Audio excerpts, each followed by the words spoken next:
Assalamualaikum warahmatullahi wabarakatuh. Halo teman-teman semua. Kami dari kelompok 1 angkatan 5 akan menampilkan hasil interview mengenai wawasan kebangsaan dan bela negara dengan 3 narasumber yang berbeda. Ini dia narasumber kita.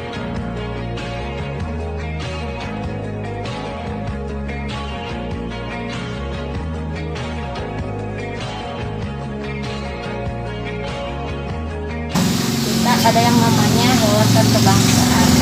Menurut Ibu, wawasan kebangsaan itu apa? Wawasan kebangsaan itu adalah wawasan warga negara dalam mengembangkan dan membangun persatuan dan kesatuan. Yang penting bagi saya adalah cara pandang bangsa Indonesia untuk mencapai tujuan nasional. Menurut saya, wawasan kebangsaan identik dengan cara pandang bangsa Indonesia dalam mencapai tujuan nasional yang mencakup kewujudan kepulauan Nusantara sebagai kesatuan politik, sosial, budaya, ekonomi, dan pertahanan keamanan. Itu mungkin lebih ke Bhinneka Tunggal Ika ya, seperti itu asas dari wawasan kebangsaan. Bisa Ibu jelaskan bela negara itu seperti apa? Bela negara adalah sikap, tekad, dan perilaku warga negara dalam menumbuhkan kecintaannya terhadap negaranya sendiri, mulai dari anak-anak sampai dewasa. Bela negara menurut saya adalah upaya dalam menjaga negara kesatuan Republik Indonesia. Menurut saya, bela negara adalah upaya untuk peran serta aktif dalam memajukan bangsa dan negara, seperti dari fisik seperti TNI mungkin ya, seperti itu. Kalau secara fisik mungkin melalui seperti pendidikan, moral, sosial, budaya, seperti itu kan. Ibu implementasikan nggak dalam sehari-harinya sebagai ibu kan sebagai pendidik, sebagai guru ya, bagaimana cara ibu mengimplementasikannya? Misalnya satu, ke sekolah setiap hari tepat waktu. Yang kedua, jika ada masalah atau apapun, menjunjung tinggi musyawarah untuk mufakat. Kemudian memakai baju seragam sesuai dengan ketentuan yang ditetapkan. Kegiatan yang saya lakukan sih telah membantu temannya ke usaha, lalu mengikuti diskusi, aktif memberi pertanyaan dan menerima saran. Dan mungkin dengan melakukan pelayanan dengan baik sesuai dengan prosedur SOP saya. Mungkin itu, dan selebihnya mungkin menaati peraturan seperti itu kan ya, sebagai profesi.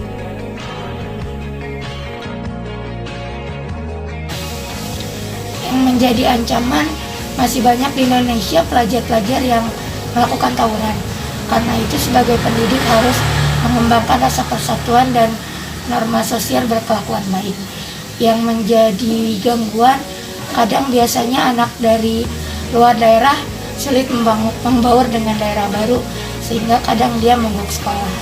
Yang menjadi hambatan, kadang banyak warga negara Indonesia yang terhambat biaya sehingga mereka putus sekolah. Yang menjadi tantangan adalah membangun daya saing siswa sehingga mereka bisa berprestasi dengan baik. Hambatan yang terjadi yang saya rasakan sebagai mahasiswa sendiri adalah adanya ajakan demo untuk menggulingkan pemerintahan saat ini sehingga dapat merusak kesatuan dan persatuan negara Republik Indonesia. Kemudian gangguan yang saya rasakan sendiri adalah adanya pengaruh budaya negara lain, terlebihnya Korea, karena saya juga sendiri suka Korea, jadi takutnya akan melupakan budaya saya sendiri.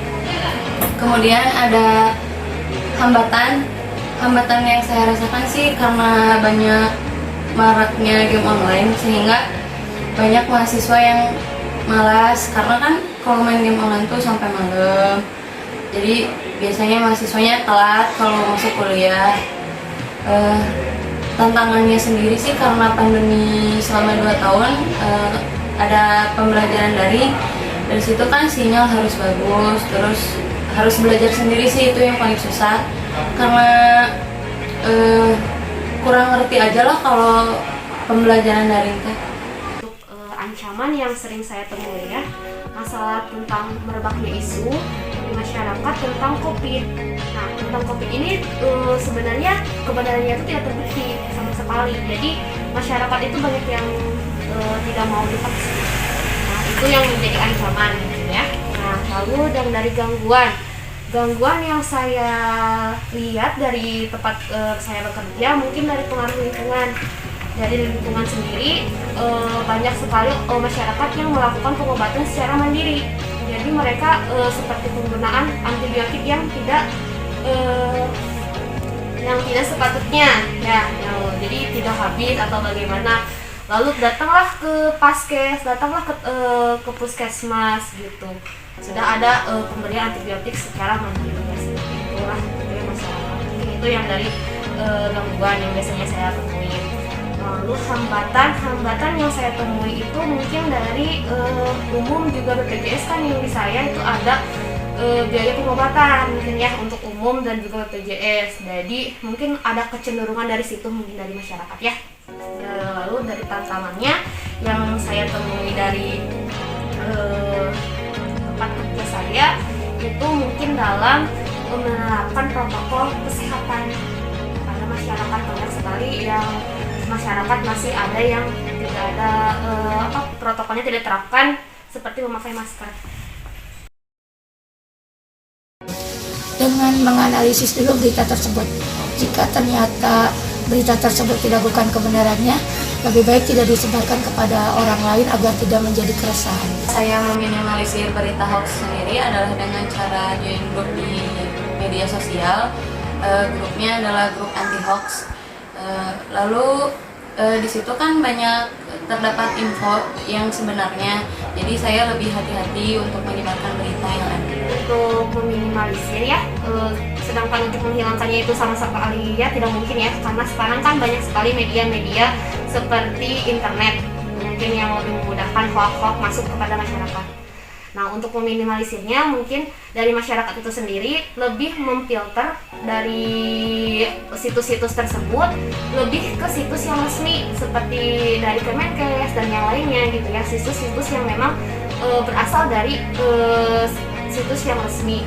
Lalu untuk masyarakat yang sudah menerima hoax itu sendiri, kita harus bisa mencari tahu apakah kebenarannya itu benar terbukti atau tidak.